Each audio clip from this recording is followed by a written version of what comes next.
1 કલાક વાંચો એટલે 10 મિનિટ આંટો મારવાનો. જો 1.5 કલાક વાંચી નાખ્યું તો તમને આખો દી કંટાળો આવશે. આ નક્કી રાખજો. એટલે ઊભા થઈને આંટો. આ તમારા કામની વચ્ચેની વસ્તુ આવે છે એટલે કહેતો જશો, પણ આપણે મજા તો કરવાની જ. અને નબળા માણસને છોડો ભાઈ. આજુબાજુનો માણસ નેગેટિવ હોય ને એને છોડી દો. હું તો મારી ઓફિસની અંદર કે મારી ઘરે આજુબાજુમાં નેગેટિવ માણસને આવવા જ નહીં. રિયલમાં વર્ષોથી મારા સંબંધો બહુ ઓછા છે. મારા મોબાઈલની અંદર ખાલી 50 વ્યક્તિ છે જે મારા અંગત છે. હું તમને રિયલ વાત કહું. અને હું સુરતની અંદર બિઝનેસમેનોને કહું છું કે બિઝનેસમેન વ્યક્તિને સક્સેસફુલ વ્યક્તિ એ જ છે જેની અંદર 2 ક્વોલિટી હોય. પહેલી કે એના પરિવારની અંદર 3 સભ્યો હોય ને દાંત કાઢતા કાઢતા રાતે હુવે ને તો એ સફળ માણસ. દાંત કાઢતા કાઢતા રાતે હુવે પછી કરોડો રૂપિયા હોય કે ન હોય એ સક્સેસફુલ ની નિશાની છે. અને બીજું કે તમારા ફોનની અંદર છે ને આખો દિવસમાં 5 થી 7 જ ફોન આવવા જોઈએ, વધારાના ફોન ન આવવા જોઈએ. એ સક્સેસફુલ. અને હું બીજી એક થ્રોટ્સ ઓફ પારસની અંદર વ્યાખ્યા આપું છે તમને મારે તમને કેવી છે કે સફળ માણસ એ છે કે તમને કોઈ પૂછે કે તમે કેમ છો, તમને કોઈ પૂછે કે તમે કેમ છો અને તમે એમ કે મજામાં. બસ આ મજામાં છે ને એ ખોટું ન બોલવું પડે ને એ જીવનનું સક્સેસ છે. મજામાં. કારણ કે 99% લોકો આપણને રોડ વચ્ચે મળે છે, કેમ છો સાહેબ? મજામાં. કઈ કામકાજ હોય તો કહેજો. આવું પછી કાંઈ મેળ પડતો નથી. આ ડાયલોગ બાજી આપણે કરીએ છીએ. આર્ટિફિશિયલ અને કાલ્પનિક સંબંધો અને કાલ્પનિક દુનિયા આપણી ધીમે ધીમે વધતી જાય છે. બીજી વસ્તુ, માણસ રોંગ વ્યક્તિ પ્રત્યે આપણું એટેચમેન્ટ થાય છે, જેથી રોંગ વ્યક્તિ પ્રત્યે ક્યારે થાય છે કે માણસોની પરખ આપણને નથી થતી. આ બધી વસ્તુ આપણે જીવનની અંદર ભણવાની. દિલ્હીની અંદર IITમાં માસ્ટર કર્યું એક વ્યક્તિએ. એ વ્યક્તિની હું તમને વાત કરું છું. એ વ્યક્તિની એવડી મોટી ખાસિયત હતી કે ઉપરથી નાસાની અંદર સેટેલાઇટ નીચે આવે તો નીચે રહીને ફોટો કઈ રીતે પાડવો એની અંદર એને સંશોધન કરેલું વ્યક્તિએ. LED એન્જિનિયરિંગમાં ગોલ્ડ મેડાલિસ્ટ. અને આ વાત સાહેબ નાસાને 2002 ની અંદર ખબર પડી અને નાસા વાળાએ એ વ્યક્તિને $2 લાખ નો પગાર ઓફર કરી અને બોલાવવામાં આવ્યો. અને ઇન્ડિયાની અંદર આપણે ભારતીય પુરસ્કારો દુનિયાભરના મળ્યા. આપણી ડિફેન્સ જે ભારતીય ગવર્મેન્ટ ઓફ ઇન્ડિયા છે એ ડિફેન્સ વાળાએ પણ એમ કીધું કે તમે અમારી સાથે કામ કરો. આટલી સિદ્ધિ પ્રાપ્ત કરેલો વ્યક્તિ, આટલી ઊંચાઈ ઉપર પહોંચી ગયેલો વ્યક્તિ અને આ પદવી ઉપર પહોંચી ગયેલો વ્યક્તિ, એને 3 મિત્રો મળ્યા. એક મિત્રએ એને સિગરેટ પીતા શીખવાડ્યું, બીજા મિત્રએ એને દારૂ પીતા અને ત્રીજા મિત્રએ એને XYZ બધું શીખવાડ્યું. આપણા ગવર્મેન્ટ ઓફ ઇન્ડિયા ડિફેન્સને ખબર પડી જેટલા પણ પુરસ્કાર આપ્યા હતા એ બધા પાછા લઈ લીધા. નાસા વાળાને ખબર પડી, નાસામાંથી વ્યક્તિને કાઢી નાખ્યો. આવડી ઊંચાઈ ઉપર પહોંચનારો વ્યક્તિ પણ જો આ સંગતની અંદર આવી જાય છે સાહેબ, કહેતા કરું આપને કહેતા મને દુઃખ થાય છે. આજે એ વ્યક્તિ જીવે છે.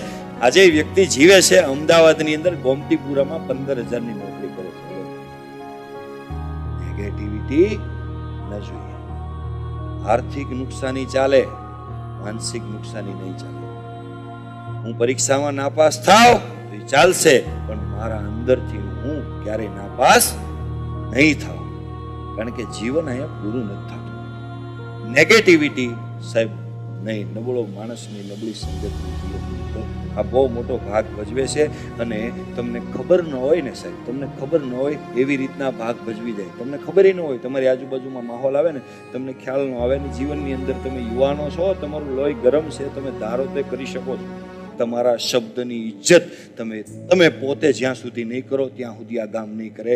યાદ રાખજો, તમારી વેલ્યુ તમારે પોતાને કરવાની છે. કીડો પેદા કરો એટલે એકાગ્રતા જન્મે, આત્મવિશ્વાસ જન્મે, તમારે કામ કરવાની ધગત જન્મે, બધું જ જન્મે. તમારા જે પ્રશ્નો છે એ બધું જ આની અંદર જન્મે. આ છોકરાઓ બધા બેઠા છો બરાબર. હમણાં 2 વાત પ્રેમની કરીએ ને એટલે તમને આનંદ આવે, 2 વાત મિત્રતાની કરીએ ને એટલે તમને આનંદ આવે, પણ આપણે એ નથી કરવું. કારણ કે પરીક્ષા છે. સમજાણું? આપણે એ નથી કરવાનું. ઘણા કાર્યક્રમોની અંદર અમે બધું કરીએ છીએ, પણ આ કાર્યક્રમ નહીં. મારે તમને કેવું છે એની અંદર એક એક્ઝામ્પલ હું આપું છું કે પીડામાંથી સફળતા જન્મે છે. સ્કૂલની અંદર વિદ્યાર્થીઓને સાહેબે શિક્ષકે કીધું કે તમે અહીંયા ઊભા રહ્યો. મરઘીનું ઈંડું હોય ને ઈંડું કહેવાય, ઈયળ હોય ને એનું ઈંડું હોય ને કોસેટો કહેવાય. કોસેટો એ કોસેટો મૂકવામાં આવ્યો. 10-12 વિદ્યાર્થીઓને સામે ઊભા રાખવામાં આવ્યા અને વિદ્યાર્થીઓ 10મા ધોરણના જતા અને કીધું કે તમે અહીંયા ઊભા રહ્યો. અને આ કોસેટાને તમારે એક નજરે જોવાનો છે, કારણ કે તમારે પ્રેક્ટિકલ આની અંદરથી એ વસ્તુ શીખવાની છે કે હમણાં એમાંથી ઈયળ બહાર નીકળશે અને ઈયળ બહાર નીકળીને પતંગિયું થઈ જશે. ઈયળ બહાર નીકળી અને પતંગિયું થઈ જશે. આ પ્રોસેસ તમારે જોવાની છે. હું હમણાં આવું છું. આવું કહીને ગયા 1 કલાક સુધી તમારા જેવા બધા બાળકો બરાબર એક ધારું આમ હામું હામું જોવે, કાંઈ એમાં હલચલ ન થાય. એમાં તડાકનારાનો અવાજ આવે છે. કોસેટામાં તડાકનારાનો અવાજ આવે અને ઈયળનું મોઢું સહેજમતું બહાર નીકળે છે. બહુ મજાની વાત છે, સાંભળજો. છોકરાઓ આમ એક્સાઇટેડ થઈ ગયા. ઓહો, 1 કલાકથી અમે જે રાહ જોઈને, પણ 1 કલાકથી કોસેટાની સામે જોતા હતા. એમાં કોસેટાની અને ઈયળની જે પીડા હતી એ પીડા એક થઈ ગઈ. એક લાઈન મને ગમે છે અને મેં લખેલી છે અને મારા ડાયરાની અંદર હું બોલું છું કે દર્દ વગર દિલ લાગે તો જોખમ છે. કોઈ વ્યક્તિ અરે દિલ લાગી જાય ને, એની વચ્ચે દર્દ નામની દિવાલ ન હોય ને તો એ દિલ લાગ્યું ન હોય. દર્દ વગર દિલ લાગે તો જોખમ જેવું. અને આ તો દિલ છે, તૂટે તૈયારીમાં.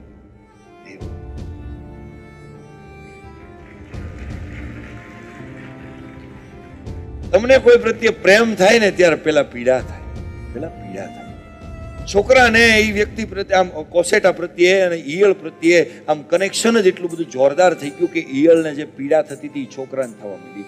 એક છોકરાને બહુ પીડા થવા માંડી, એનાથી સહન ન થયું એટલે રૂમની અંદર હાવણો હતો, હાવણામાંથી એક હળી ખાંટી જોરથી 2 હળીના ભાગ કર્યા. એ કોસેટામાં હળી આમથી આમ કરીને ઈયળને બહાર કાઢી લીધી. અડધો કલાક પછી શિક્ષક આવ્યા અને પૂછ્યું કે છોકરાઓ શું થયું? ત્યારે બધા છોકરાઓએ કીધું કે સાહેબ તમે તો વાત કરતા હતા ને ઈયળમાંથી પતંગિયું થાય, આ તે ફલાણું ઢીકડું. શિક્ષકે કીધું કે હળી કોણે કરી? એમાં એક છોકરો કીધું મેં કરી સાહેબ.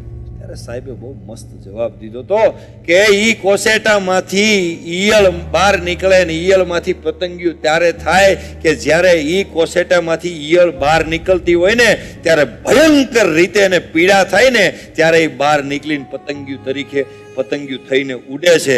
ઈશ્વર સાહેબ આપણને પીડા આપતો હોય તો એમ ન સમજવું કે આપણે લાયક નથી અથવા તો આપણી લાયકાત નથી. ઈશ્વર જ્યારે પીડા આપે ને ત્યારે પીડા સહન કરી, કોઈને ફરિયાદ કર્યા વગર સહન કરી અને જીવનના ઈંડામાંથી કોસેટામાંથી બહાર નીકળી ગયા. તો પછી ઈયળ નહીં રહે, પતંગિયું હશે. ઈશ્વર જ્યારે આપણને ઉડાડવા માંગતો હોય ને ત્યારે આપણને પીડા આપતો હોય છે. આ પીડા માંથી સફળતા જન્મે છે.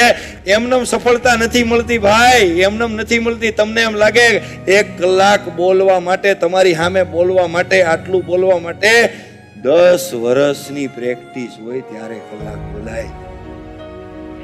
પ્રેક્ટિસ જોઈએ સાહેબ, પ્રેક્ટિસ જોઈએ.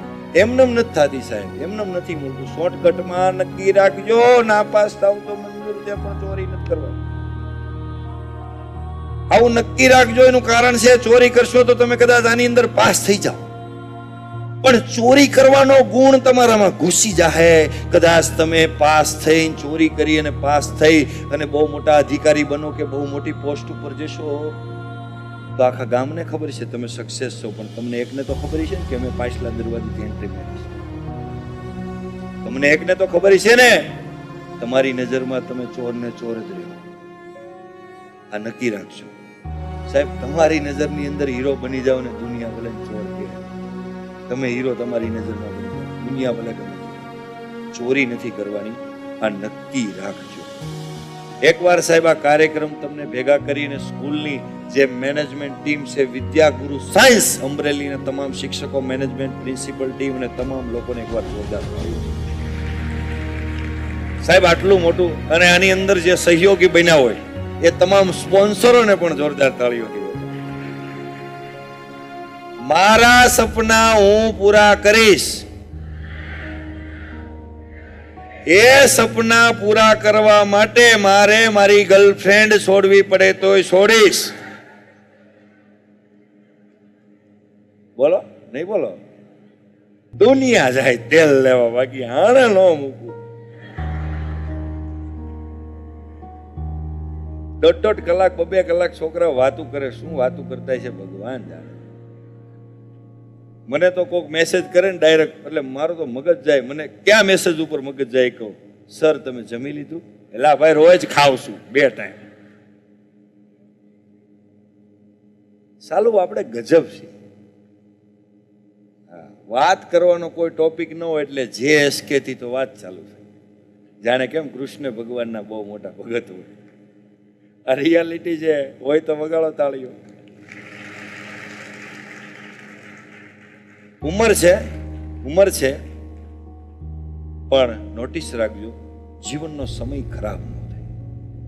કારણ કે જન્મ, મૃત્યુ અને જરા અને વ્યાધિ, ગમે એટલા મોટા માણસ હોય ને, આ 4 વસ્તુ ભગવદ્ ગીતાની અંદર ભગવાન કૃષ્ણએ કીધી છે કે દુનિયાને જે દોરી હાથમાં રાખે, આ 4 દોરી હું હાથમાં રાખું, જન્મ, મૃત્યુ, જરા, વ્યાધિ, આ 4 વસ્તુ આખા બ્રહ્માંડની અંદર લાગુ પડે. બ્રહ્માંડની અંદર કોઈ એક વ્યક્તિમાં નહીં.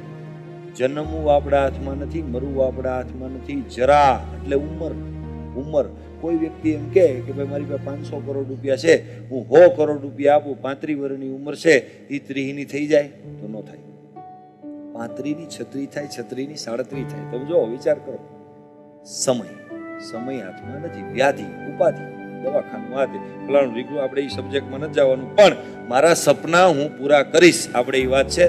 થોમસ આલ્વા એડિસન સ્કૂલની અંદર શિક્ષકો એને પત્ર લખ્યો. પત્ર લખીને એમ કીધું કે તમારો દીકરો ની બુદ્ધિની ક્ષમતા ડાઉન છે.